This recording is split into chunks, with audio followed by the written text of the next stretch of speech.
Okay friends, welcome again. Today we are going to take up few so-called difficult questions from laws of motion. Now the purpose of taking these difficult questions is to make you aware that these questions may look difficult at start, but once you apply your basics in a proper manner, all these questions can be solved in a very straightforward manner.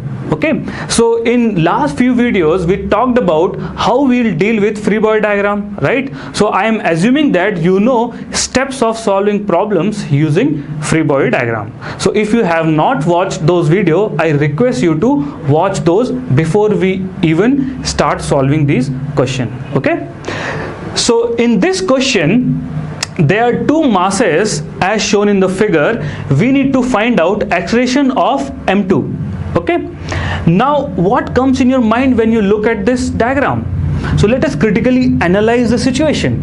Here one mass is kept in an inclined plane, right, and one thread is going from the mass and it is attaching to a pulley. Okay, let us call this pulley P1 and this as pulley P2. Okay, pulley P1 is fixed on the wedge and even the wedge is not movable, right, and pulley 2 can move up and down. Okay, now how many strings you see right now?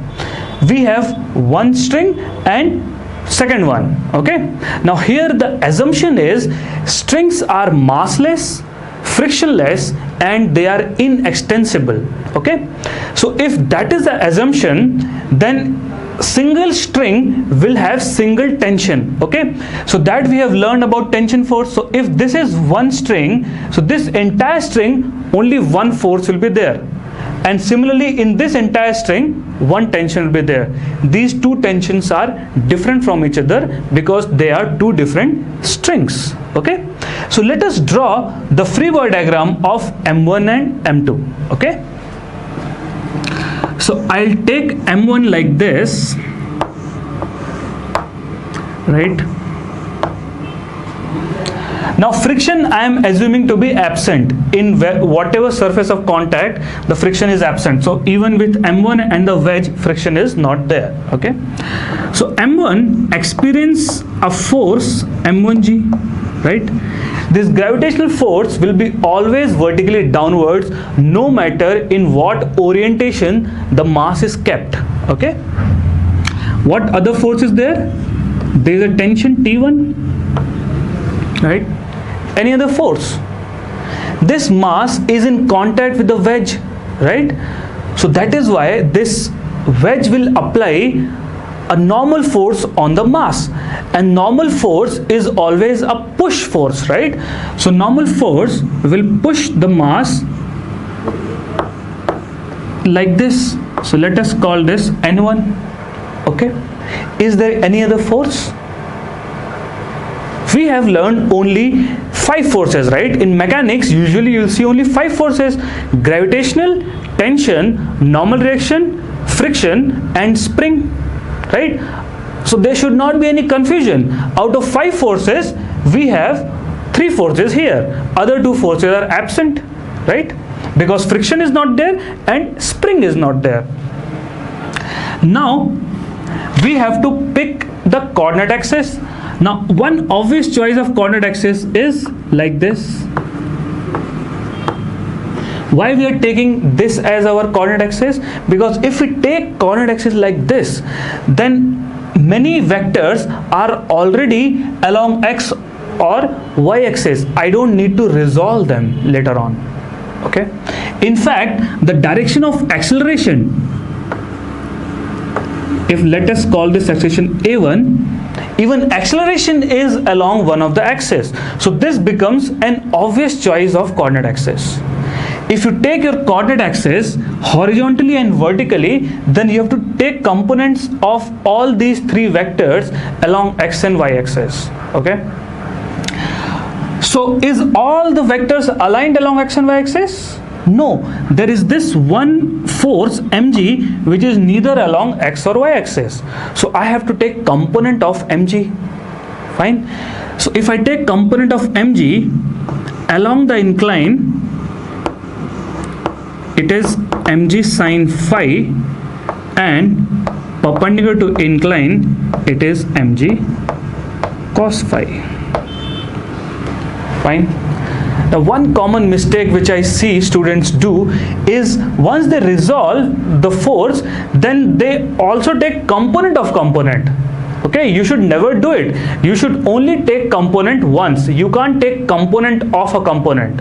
Okay, so once you resolve m1g in two directions, m1g sin theta and m1g cos theta, I know mg is equivalent to these two forces, right? So no point keeping m1g now because mg is a sum of these two, right? So I'll just remove m1g.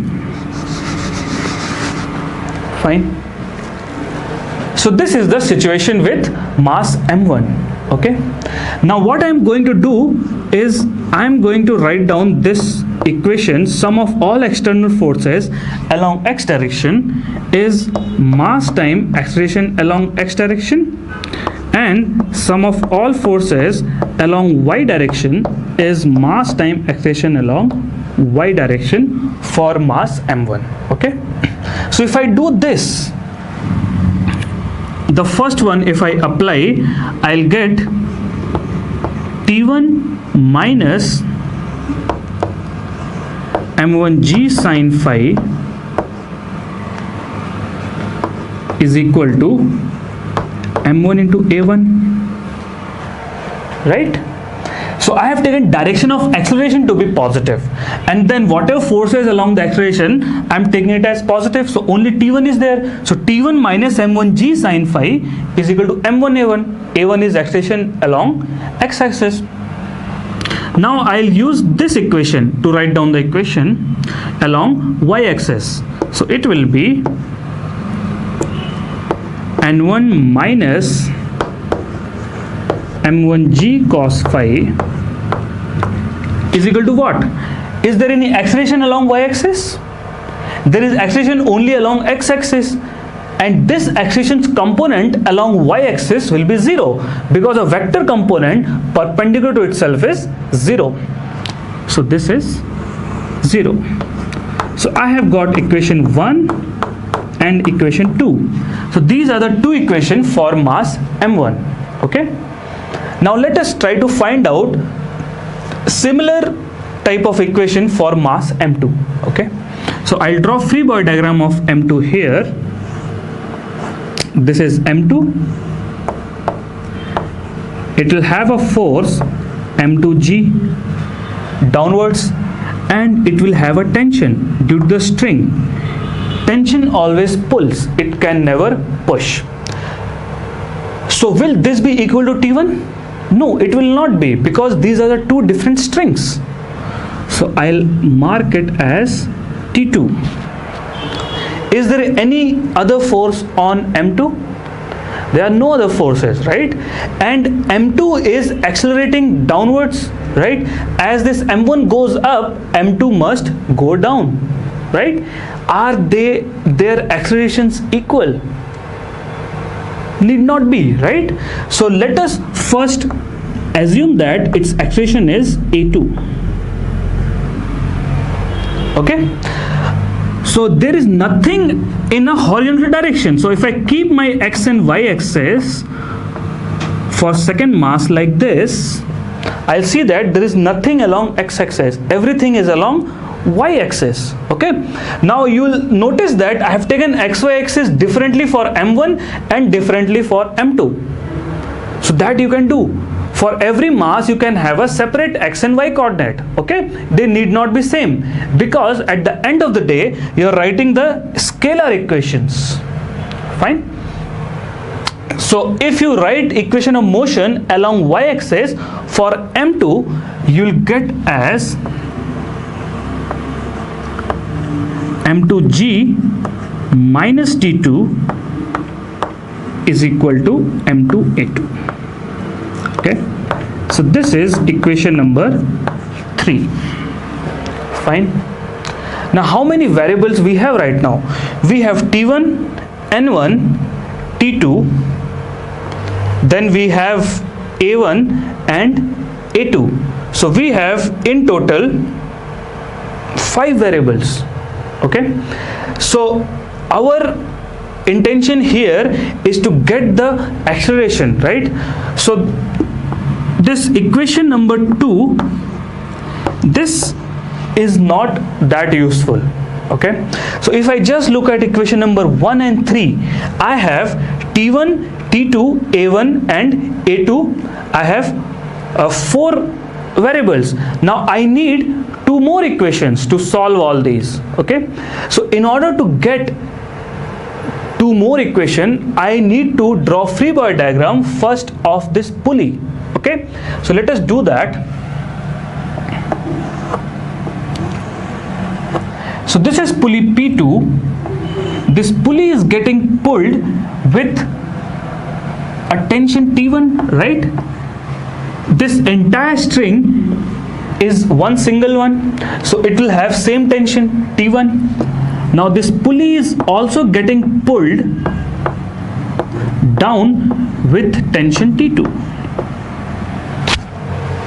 Fine. So this is the Freebody diagram of pulley P2. Fine. Now the assumption here is that pulley is massless. Okay, so if I write down equation of motion for this pulley, I'll get it as, let me write down first x and y coordinates. These are my x and y coordinate for the pulley. There's nothing along x-axis.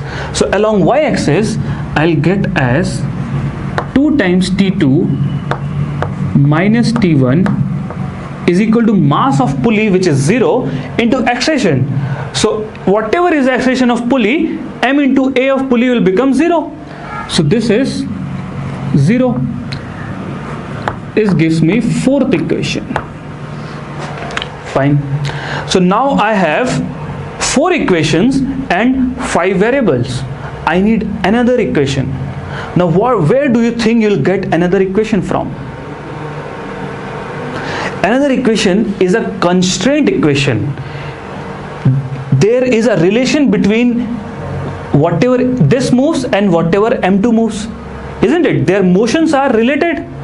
So what is the relation between their motion? That is what will be the 5th equation.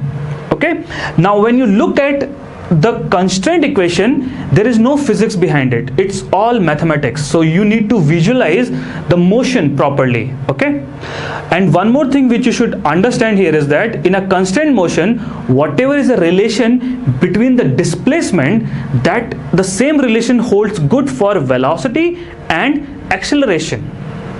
Okay, so here now why it is like that? Because the rate at which displacement changes is also same, and rate at which velocity changes is also same, because their one motion is affecting the other motion. That is why whatever relation between displacement is same as velocity and acceleration also. So let us see. Suppose this pulley moves down by x. Fine. If this pulley moves down by x, how much this mass m1 will move up? This must also be equal to x, right? When this goes up by x, the pulley goes down by x, isn't it? Now when pulley goes down by x, how much this mass m2 will go down? Now one thing you should understand clearly is that once this goes x down, x amount of string will get released from left hand side and x amount of string will get released from the right hand side. Okay, so there is a 2x amount of string which this mass m2 will use to go down. So this mass m2 will go down by a distance of 2x. Okay, so if this is x, that is 2x, and if its acceleration is a1, then that acceleration must be equal to 2a1. Okay, so that is the reason why acceleration of m2, which is a2, must be equal to 2 times acceleration of 1, So this is my fifth equation, right? So I have got 5 equations and 5 variables. So now you can solve these equations to get the final answer. Okay, so thanks for watching the video. Now we'll take up another question in the next video, right?